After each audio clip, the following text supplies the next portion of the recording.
ماہ سفر کا چاند نظر آ گیا ہے۔ سب بہن بھائی یہ تین کام ضرور کر لے۔ وہ جو ساری عمر نہ مل سکا وہ آج مل جائے گا۔ ہر دعا قبول ہوگی، ہر حاجت پوری ہوگی۔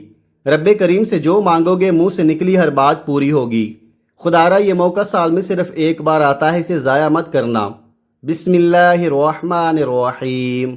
آج ماہ سفر کا چاند نظر آ گیا ہے۔ اسلامی سال کا یہ نیا مہینہ ہمیں یاد دلاتا ہے کہ ہر آنے والا مہینہ اللہ تعالیٰ کی طرف سے ایک نئی فرصت، نئی امید اور اپنے رب کے قریب ہونے کا ایک اور موقع ہے۔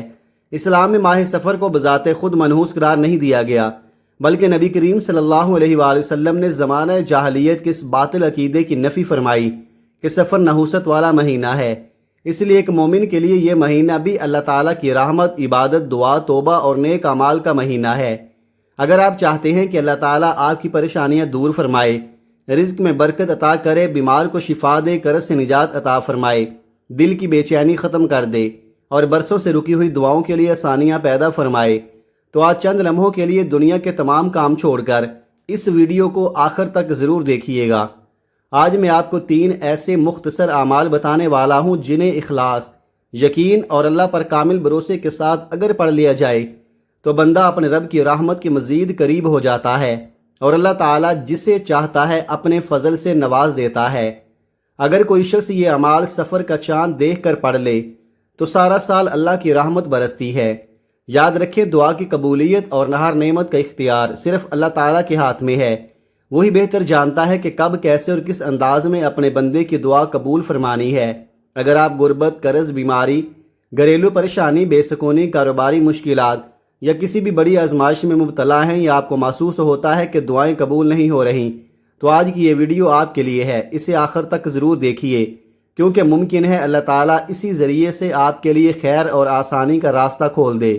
ماہ سفر کا آغاز ہمیں یہ پیغام دیتا ہے کہ کسی مہینے یا دن سے بدشگونی وابستہ کرنے کی بجائے ہر وقت اپنے رب پر بھروسہ رکھا جائے، کثرت سے استغفار پڑھا جائے، درود پاک پڑھا جائے، قرآن کریم کی تلاوت کی جائے اور دعا کے ذریعے اللہ تعالیٰ سے ہر خیر طلب کی جائے۔ یہی ایک مومن کا راستہ ہے اور یہی کامیابی کا ذریعہ ہے۔ اب آپ نے صرف اتنا کرنا ہے کہ اس ویڈیو کو مکمل دیکھنا ہے، ان 3 اعمال کو اچھی طرح سمجھنا ہے اور پھر انہیں اسی ترتیب اور طریقے کے مطابق پڑھنا ہے جو طریقہ بتایا جائے گا۔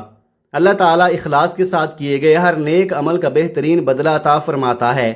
اگر آپ دنیا کے کسی بھی کونے میں رہتے ہیں، چاہے پاکستان میں ہوں، سعودی عرب میں، بھارت میں، جاپان میں یا کسی اور ملک میں، تو جب آپ کے ملک میں ماہ سفر کا چاند نظر آ جائے اور سفر کا مہینہ شروع ہو جائے، اسی وقت یہ مبارک اعمال آپ پڑھ سکتے ہیں۔ آپ کے پاس پوری رات موجود ہے، جب بھی فرصت ملے چند منٹ صرف اپنے رب کے لیے نکال لے اور یہ 3 مختصر اعمال ضرور پڑھ لے۔ اگر انسان اپنے رب کے حضور چند لمحے بھی عاجزی کے ساتھ نہیں گزار سکتا تو پھر زندگی میں حقیقی سکون اور کامیابی کیسے حاصل کرے گا؟ یہی چند منٹ اللہ تعالیٰ کی رحمت کا ذریعہ بن سکتے ہیں، دل کا بوجھ ہلکا کر سکتے ہیں اور بندے کو اپنے رب کے مزید قریب لے جا سکتے ہیں۔ ممکن ہے برسوں سے دل میں چھپی ہوئی دعائیں، رکے ہوئے معاملات اور زندگی کی مشکلات اللہ تعالیٰ اپنے فضل سے آسان فرما دے، کیونکہ وہ ہر چیز پر قادر ہے۔ اگر آپ نے بہت محنت کی، ہر دروازہ کھٹکھٹایا، لوگوں سے سفارشیں کروائیں، بے شمار دعائیں اور وظائف پڑھے، لیکن ابھی تک حالات نہیں بدلے، تو مایوس نہ ہوں، اللہ تعالیٰ کی رحمت سے کبھی نا امید نہ ہوں۔ ہو سکتا ہے اسی مہینے میں اسی دعا کے ذریعے اللہ تعالیٰ آپ کے لیے خیر کا دروازہ کھول دے۔ قرآن کریم میں اللہ تعالیٰ فرماتا ہے، مجھ سے دعا کرو، میں تمہاری دعا قبول کروں گا۔ اس لیے آج اپنے رب سے صرف چھوٹی چھوٹی خواہشیں ہی نہ مانگیے، بلکہ وہ بھی مانگے جو آپ کو ناممکن محسوس ہوتا ہے، کیونکہ رب کریم کے لیے کوئی چیز ناممکن نہیں۔ وہ جب کسی کام کا ارادہ فرماتا ہے تو صرف کن فرماتا ہے اور وہ کام ہو جاتا ہے۔ اگر آپ بیمار ہیں تو شفا مانگیں، قرض میں ہیں تو آسانی مانگیں، رزق میں تنگی ہے تو کشادگی مانگیں، گھریلو پریشانیاں ہیں تو سکون مانگیں، اور اگر دل ٹوٹ چکا ہے تو اپنے رب سے دل کا اطمینان مانگیں۔ اللہ تعالیٰ اپنے بندوں کی دعاؤں کو سنتا ہے اور بہترین وقت پر بہترین انداز میں عطا فرماتا ہے۔ یاد رکھیے، سفر کا مہینہ کسی بھی طرح نحوست کا مہینہ نہیں ہے، یہ بھی اللہ تعالیٰ کے عطا کردہ مہینوں میں سے ایک مہینہ ہے، اور اس میں بھی دعا، توبہ، استغفار، درود شریف اور نیک اعمال کی بہت اہمیت ہے۔ اس لیے اس مہینے کو عبادت، ذکر الہی اور اللہ تعالیٰ سے تعلق مضبوط کرنے کا ذریعہ بنائے۔ آئیے ناظرین، اب وقت ضائع کیے بغیر اس بابرکت عمل کی طرف چلتے ہیں، لیکن اس سے پہلے اگر آپ اس چینل پر نئے ہیں اور ابھی تک چینل کو سبسکرائب نہیں کیا تو ضرور سبسکرائب کر لیں تاکہ قرآن و سنت کی روشنی میں دعاؤں، اذکار اور نیک اعمال سے متعلق ایسی مزید ویڈیوز آپ تک پہنچتی رہیں۔ جب بھی آپ کو مناسب وقت ملے بہتر ہے کہ باوضو قبلہ رخ بیٹھ کر یہ وظیفہ پڑھ لیں۔ البتہ اگر کسی مجبوری کی وجہ سے بیٹھنا ممکن نہ ہو تو چلتے پھرتے بھی یہ وظیفہ پڑھ سکتے ہیں۔ سب سے پہلے آپ نے 3 مرتبہ درود پاک پڑھنا ہے۔ آپ اپنی سہولت کے مطابق کوئی بھی مسنون درود پڑھ سکتے ہیں، مختصر درود بھی پڑھ سکتے ہیں جیسے صلی اللہ علیہ وآلہ وسلم پڑھ لیں یا صلی اللہ علی محمد پڑھ لیں، لیکن اگر درود ابراہیمی پڑھ لیں تو یہ بہترین ہے کیونکہ یہ نماز میں بھی پڑھا جاتا ہے اور بڑی فضیلت والا درود ہے۔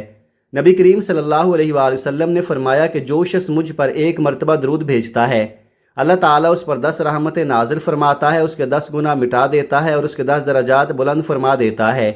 درود پاک کثرت سے پڑھنا اللہ تعالیٰ کی رحمت، برکت اور نبی کریم صلی اللہ علیہ وآلہ وسلم کی شفاعت کی امید کا ذریعہ ہے۔ آئیے ثواب کی نیت سے 1 مرتبہ مل کر درود ابراہیمی پڑھتے ہیں۔ اللہم صلی علی محمد وعلی آل محمد کما صلیت علی ابراہیم وعلی آل ابراہیم انک حمید مجید۔ اللہم بارک علی محمد وعلی آل محمد کما بارکت علی ابراہیم وعلی آل ابراہیم انک حمید مجید۔ 3 مرتبہ درود پاک پڑھنے کے بعد فوری طور پر آپ نے اپنے خاص مقصد، خاص حاجت کی نیت کرنی ہے۔ ہر انسان کی ضرورت الگ ہوتی ہے، ہر دل کا درد الگ ہوتا ہے، ہر آنکھ کا خواب الگ ہوتا ہے۔ کوئی رزق میں کشادگی چاہتا ہے، کوئی بیماری سے شفا، کوئی اولاد کی نعمت، کوئی قرض سے نجات، کوئی گھریلو سکون، کوئی نیک اور صالح شریک حیات، کوئی اچھی ملازمت اور کوئی اپنے بکھرے ہوئے حالات کے سنور جانے کی دعا کرتا ہے۔ جو بھی جائز حاجت آپ کے دل میں ہے اسے عاجزی اور یقین کے ساتھ اللہ تعالیٰ کے سامنے پیش کر دے کیونکہ وہ دلوں کے حال جاننے والا اور ہر چیز پر قدرت رکھنے والا ہے۔ اگر آپ کو لگتا ہے کہ آپ کی خواہش ناممکن ہے، حالات آپ کے خلاف ہیں اور کوئی راستہ دکھائی نہیں دیتا، تب بھی اللہ تعالیٰ سے امید نہ توڑیں۔ اس کے لیے کوئی چیز مشکل نہیں، وہ جب چاہے، جیسے چاہے اور جس وقت چاہے اپنے بندے کے لیے آسانیاں پیدا فرما دیتا ہے۔ اپنے مقصد کی نیت کرنے کے بعد 1 مرتبہ اعوذ باللہ من الشیطان الرجیم بسم اللہ الرحمن الرحیم پڑھ کر عمل کا آغاز کرنا ہے۔ تعوذ پڑھنے سے بندہ اللہ تعالیٰ کی پناہ طلب کرتا ہے اور بسم اللہ کے ساتھ ہر نیک کام کی ابتدا برکت اور خیر کی امید کے ساتھ ہوتی ہے۔ اب سب سے پہلے نمبر پر جو کام آپ نے کرنا ہے، جو وظیفہ آپ نے پڑھنا ہے وہ استغفار کا وظیفہ ہے۔ اپنی حاجت مانگنے سے پہلے چند لمحے اپنے گناہوں پر ندامت محسوس کریں، عاجزی کے ساتھ اللہ تعالیٰ کے حضور ہاتھ اٹھائیں اور اپنے تمام چھوٹے بڑے گناہوں کی معافی مانگیں کیونکہ توبہ ایک ایسی عبادت ہے جو بندے کو اپنے رب کے قریب لے جاتی ہے۔ بہت مرتبہ ایسا ہوتا ہے کہ انسان مختلف اذکار اور دعائیں تو پڑھتا ہے لیکن اپنے گناہوں سے سچی توبہ نہیں کرتا، حالانکہ توبہ اللہ تعالیٰ کی رحمت کے دروازے کھولنے کا عظیم ذریعہ ہے۔ ہم سب انسان ہیں، جان بوجھ کر یا انجانے میں غلطیاں ہو جاتی ہیں، اس لیے ایک مومن کی شان یہ ہے کہ وہ بار بار اپنے رب کی طرف رجوع کرے، استغفار کرے اور اس کی رحمت سے کبھی مایوس نہ ہو۔ کوشش کریں کہ روزانہ کثرت سے استغفار پڑھنے کی عادت بنائیں کیونکہ استغفار دل کو پاک کرتا ہے، اللہ تعالیٰ کی رحمت کو متوجہ کرتا ہے اور بندے کے لیے خیر کے دروازے کھولنے کا سبب بنتا ہے۔ اب توجہ کے ساتھ یہ استغفار پڑھیں۔ استغفر اللہ ربی من کل ذنب واتوب الیہ 1 مرتبہ، استغفر اللہ ربی من کل ذنب واتوب الیہ 2 مرتبہ، استغفر اللہ ربی من کل ذنب واتوب الیہ 3 مرتبہ۔ اس طرح آپ نے ہاتھوں کی انگلیوں پر یا تسبیح کے دانوں پر 313 بار پڑھنا ہے۔ نبی کریم صلی اللہ علیہ وآلہ وسلم نے توبہ اور استغفار کی بڑی ترغیب دی ہے اور احادیث میں آیا ہے کہ جو شخص سچے دل سے اپنے گناہوں سے توبہ کرتا ہے اللہ تعالیٰ اس کی توبہ قبول فرماتا ہے۔ جب بندہ اپنے رب کی طرف اخلاص کے ساتھ پلٹتا ہے تو اللہ تعالیٰ اس پر اپنی رحمت نازل فرماتا ہے، اس کے لیے خیر و برکت کے راستے آسان فرماتا ہے اور اس کے دل کو سکون عطا کرتا ہے۔ اس لیے اس عمل کا آغاز استغفار سے کریں تاکہ آپ اللہ تعالیٰ کی رحمت کے امیدوار بن کر اپنی دعائیں پیش کریں۔ جب آپ پہلے نمبر پر استغفر اللہ ربی من کل ذنب واتوب الیہ 313 بار پڑھ لیں تو اب دوسرے نمبر پر جو کام آپ نے کرنا ہے، جو وظیفہ پڑھنا ہے، وہ ایک عظیم صفت یا مسبب الاسباب کا وظیفہ ہے جس کا مفہوم ہے اے اسباب پیدا کرنے والے، اے وہ ذات جو وہاں بھی راستے پیدا فرما دیتی ہے جہاں انسان کو کوئی راستہ نظر نہیں آتا۔ جب بندہ اخلاص، عاجزی اور کامل یقین کے ساتھ اپنے رب کو اس کی صفت کے ذریعے پکارتا ہے تو وہ اللہ تعالیٰ سے اپنی مشکلات کے حل، آسانی اور خیر کی امید رکھتا ہے۔ اللہ تعالیٰ ہی ہے جو ناممکن دکھائی دینے والے حالات میں بھی آسانیاں پیدا کر دیتا ہے، بے سہارا کو سہارا دیتا ہے اور ایسے اسباب پیدا فرما دیتا ہے جن کا انسان نے کبھی تصور بھی نہیں کیا ہوتا۔ اگر آپ رزق میں برکت چاہتے ہیں، کاروبار میں آسانی چاہتے ہیں، قرض سے نجات چاہتے ہیں، کسی جائز مقصد میں کامیابی چاہتے ہیں یا زندگی کی کسی مشکل سے نکلنے کی دعا کر رہے ہیں، تو اپنے دل کو مکمل طور پر اللہ تعالیٰ کی طرف متوجہ ہو کر اس کی بارگاہ میں امید کے ساتھ یا مسبب الاسباب پڑھ لیں۔ آپ نے کیسے اور کتنی بار پڑھنا ہے توجہ کیجئے گا۔ یا مسبب الاسباب 1 مرتبہ، یا مسبب الاسباب 2 مرتبہ، یا مسبب الاسباب 3 مرتبہ۔ اس طرح آپ ہاتھوں کی انگلیوں پر یا تسبیح کے دانوں پر پڑھ لیں۔ آپ نے صرف 11 بار پڑھنا ہے۔ پڑھتے وقت جلدی نہ کریں، سکون، ادب اور یکسوئی کے ساتھ اللہ تعالیٰ کو یاد کریں۔ اپنی نظریں اور دل دونوں اسی ذکر کی طرف متوجہ رکھیں، کیونکہ دعا اور ذکر میں خشوع اور خضوع بندے کے لیے بہت قیمتی نعمت ہے۔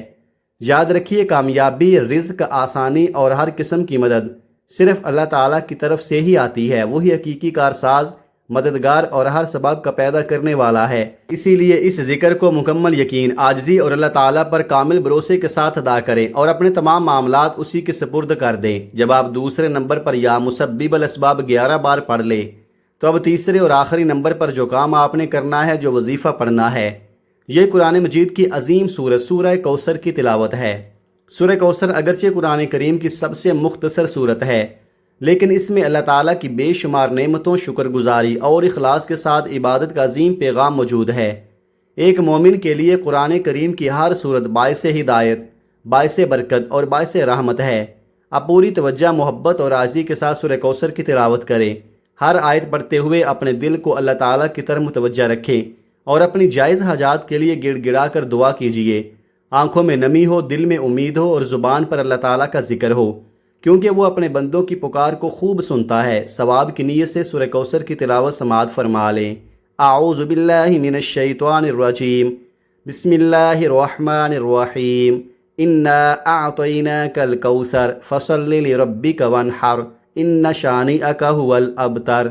سورہ کوثر کو ہاتھوں کی انگلیوں پر یا تسبیح کے دانوں پر صرف 33 بار پڑھنا ہے۔ ہر مرتبہ تلاوت کے بعد اپنے رب سے دعا مانگے۔ اگر آپ کے دل میں کوئی خاص جائز حاجت ہے تو اسے اللہ تعالیٰ کے سامنے عاجزی اور یقین کے ساتھ پیش کریں۔ وہی دلوں کے راز جاننے والا، دعا سننے والا اور ہر چیز پر قدرت رکھنے والا ہے۔ یاد رکھیے، دعا کی قبولیت کا اختیار صرف اللہ تعالیٰ کے پاس ہے۔ وہ اپنے علم اور حکمت کے مطابق بندے کی دعا قبول فرماتا ہے، یہی چیز عطا فرماتا ہے یا اس کے بدلے آخرت میں عظیم اجر ذخیرہ فرما دیتا ہے۔ اس لیے کبھی بھی اللہ تعالیٰ کی رحمت سے مایوس نہ ہوں۔ اب ایک مرتبہ پورے عمل کو ترتیب سے ذہن میں بٹھا لیں۔ پہلا عمل استغفر اللہ ربی من کل ذنب واتوب الیہ 313 مرتبہ۔ دوسرا عمل یا مسبب الاسباب 11 مرتبہ۔ تیسرا عمل سورہ کوثر 33 مرتبہ۔ جب آپ یہ تینوں اعمال اسی ترتیب سے مکمل کر لیں تو آخر میں دوبارہ 3 مرتبہ درود پاک ضرور پڑھیں، جس طرح آپ نے عمل کے آغاز میں پڑھا تھا۔ اس کے بعد آپ کا یہ عمل مکمل ہو جائے گا۔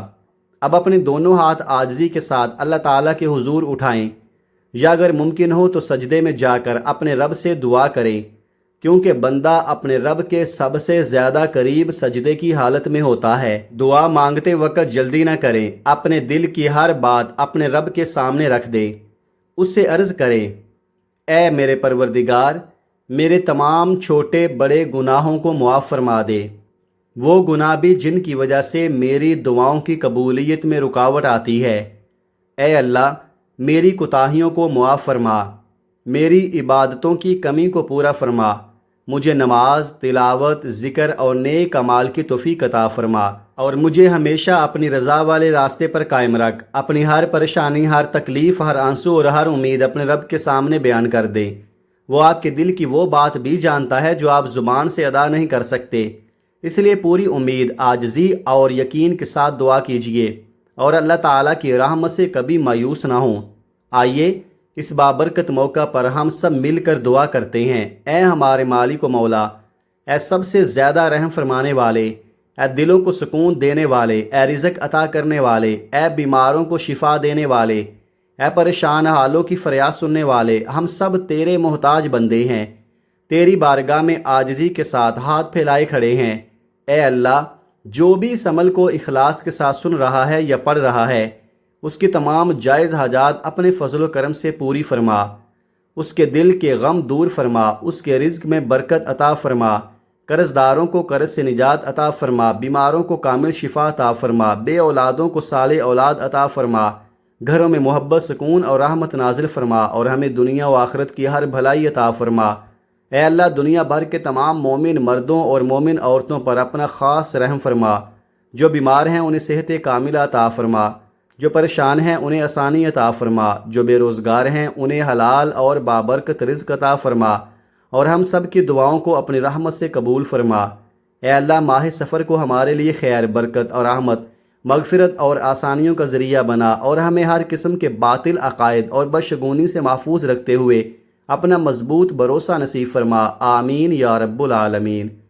دعا ہے کہ اللہ تعالیٰ میرا سنانا اور آپ کا سننا اپنی پاک بارگاہ الہی میں قبول و منظور فرمائے، ہمارے گناہوں کو معاف فرمائے اور ہمیں ہمیشہ اپنی رحمت کے سائے میں رکھے۔ آمین۔ آخر میں ایک درخواست ہے، اگر آپ کو یہ ویڈیو پسند آئی ہو تو کمنٹ میں اللہ تعالیٰ کے اسماء الحسنہ میں سے کوئی ایک مبارک نام ضرور لکھیں، اور تمام امت مسلمہ کے لیے دعا بھی کریں۔ اللہ تعالیٰ ہم سب کا حامی و ناصر ہو۔ آمین۔ السلام علیکم ورحمۃ اللہ وبرکاتہ۔